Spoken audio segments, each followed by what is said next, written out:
क्योंकि ये लोगों को ये कह के गुमराह कर रहे थे कि इनकलाब आ चुका है और इनकलाब ने दस्तक दे दी है और अब बस जिस मकसद के लिए ये सब कुछ किया और उन्होंने अपने मुंह से ये लफ्ज़ अदा किए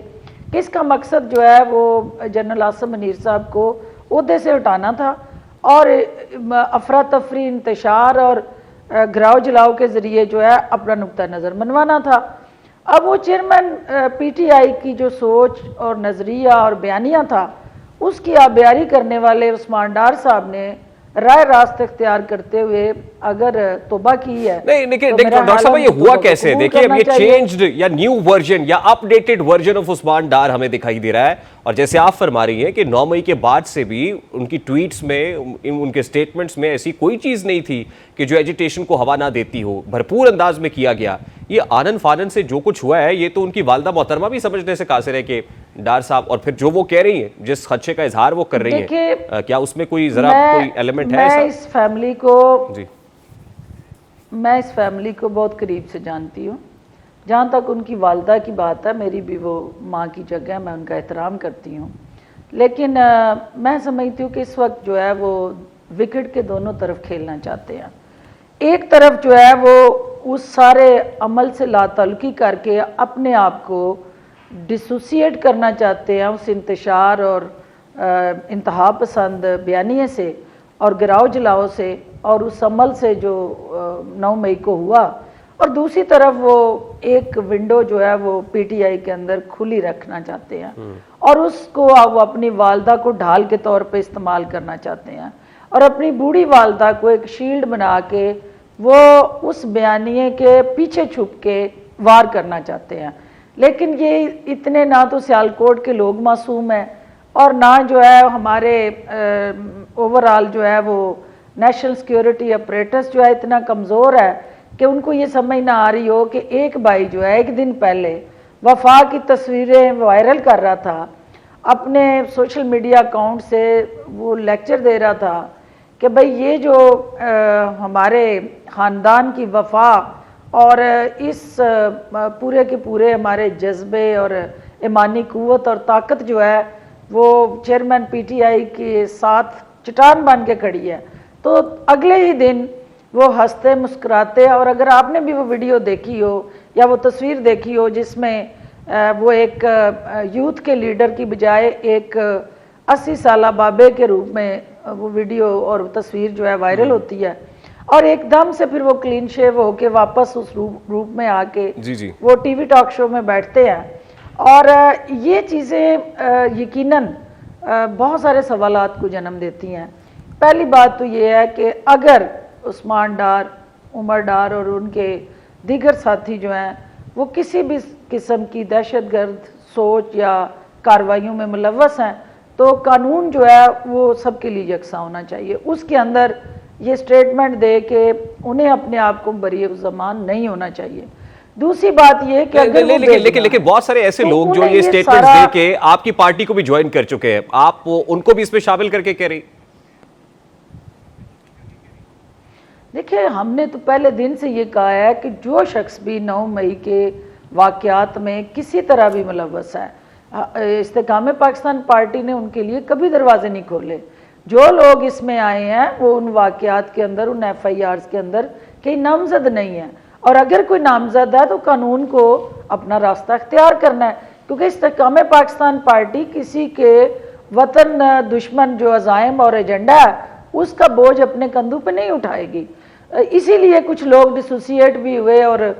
लुका छुपी करते रहे पार्टी के साथ भी और हमारे बयानिए के साथ भी। तो लेकिन हमारा बड़ा जहांगीर तरीन साहब का और अलीम खान साहब का क्लियर मौक़िफ़ है कि हम खुले बाजों से सबको वेलकम करेंगे, लेकिन उनको नहीं जिन्होंने 9 मई की उस तबाहकारियों में हिस्सा डाला या पाकिस्तान को डार साहब की इस्तेकाम पाकिस्तान पार्टी में कोई जगह नहीं है, उनकी कंट्रीब्यूशन नजर है। यानी डार साहब की इस्तेकाम पाकिस्तान पार्टी में कोई कह रही कि जगह नहीं है। जगह उन्होंने, जब पहली बात तो यह है कि उन्होंने सियासत से अपने आप को डिस्कनेक्ट किया, डिसोसिएट किया। असल में सियासत थी क्या? सियासत थी इमरान खान के बल्ले के साथ जुड़ा अपने आप को सोशल मीडिया के अंदर 30 मार खां साबित करना। ग्रास रूट लेवल पे आपने अपने आप को कभी कनेक्ट ही नहीं किया और इमरान खान की फेस वैल्यू को कैश करा के उनके ही उस बल्ले के निशान पे वोट लेके आप पहलवानी दिखाएं सियासत के मैदान में, तो वो पहलवानी ज़्यादा देर चलती नहीं है, क्योंकि सियासी पहलवान वही होता है जो सियासत के मैदान का खिलाड़ी होता है और जो हर तरह के हालात का मुकाबला करता है और डट के चट्टान बन के उन मुश्किलात का सामना करके अपनी सियासी जो राहें हैं उनको छोड़ता नहीं है। तो उनका सियासत से जुदा होना मीन के ये कारोबारी लोग जो है ये सियासत को फिर कारोबार के लिए ज्वाइन करते हैं। अच्छा डॉक्टर साहब देखिए, सरप्राइजिंगली जैसे आपने कहा कि विकेट के दोनों तरफ खेल रहे हैं, मेरे लिए छोड़ जाते हैं। जी मेरे लिए सरप्राइजिंग बहुत ज्यादा इसलिए था कि जिस तरह के इंकशाफात उस्मान डार ने गुज़श्ता रात किए हैं उसके बाद तो पीटीआई की तरफ से सख्त रद्द-ए-अमल आना चाहिए था, लेकिन उनके कीपैड वॉरियर्स भी इजहार यकजहती कर रहे हैं पीटीआई के डार साहब के साथ, और सोशल मीडिया के ऊपर भी जिस तरह की ट्वीट्स हो रही है वो उनको बकअप कर रहे हैं। यही इंडिकेट करता है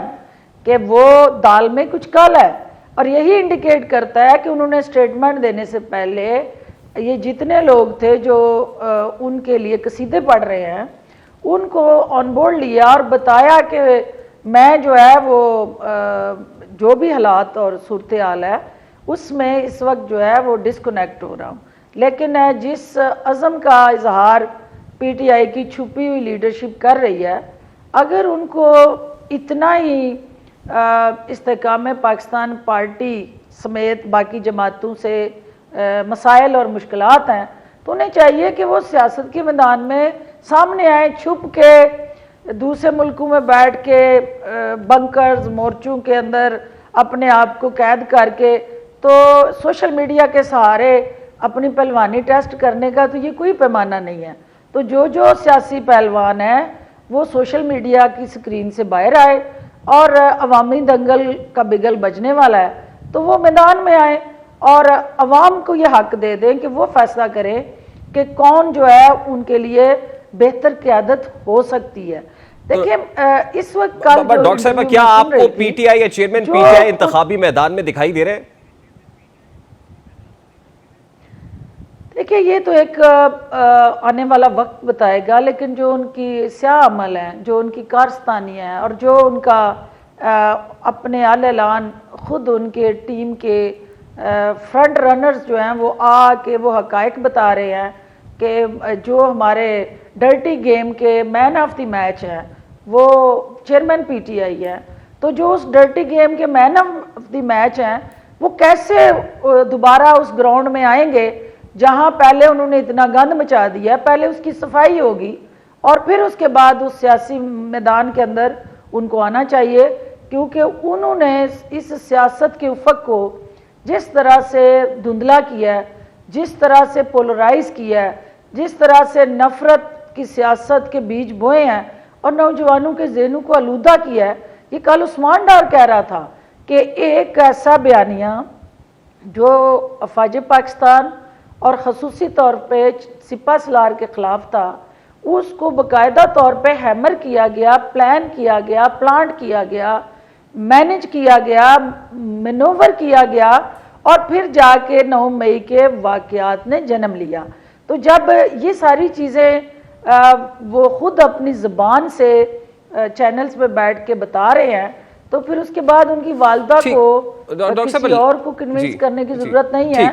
माएँ जो है वो भोली होती हैं और उनकी भी माँ भोली है, उनको नहीं पता कि उनके बच्चे जो हैं वो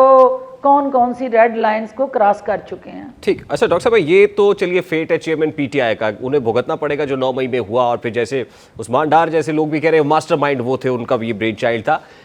पीटीआई बतौर पॉलिटिकल पार्टी भी आपको पॉलिटिकल बैटल ग्राउंड में आती हुई दौड़ती हुई दिखाई नहीं दे रही, या आपको लगता है पीटीआई होगी चेयरमैन पीटीआई नहीं होंगे? लास्टली वेरी क्विकली डॉक्टर साहब।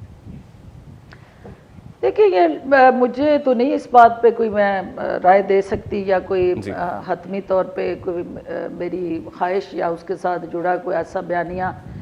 मैं अपनी जमात से तो जारी नहीं कर सकती, लेकिन जो बज़ाहिर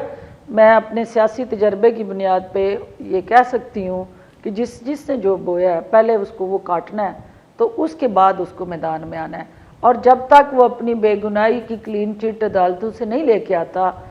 उसका इलेक्शन के इलेक्टोरल प्रोसेस के अंदर उस तरह से शामिल होना जो है उस पर बहुत बड़ा सवालिया निशान है। बहुत शुक्रिया डॉक्टर फिरदौस आशिक अवान साहिबा से अकाम पाकिस्तान पार्टी हमारे साथ मौजूद थी। Let's take a very quick short break, और ब्रेक के बाद जब वापस आएंगे तो पाकिस्तान मुस्लिम लीग नून भी एक बार फिर से दो धड़ों में तकसीम दिखाई दे रही है, और ये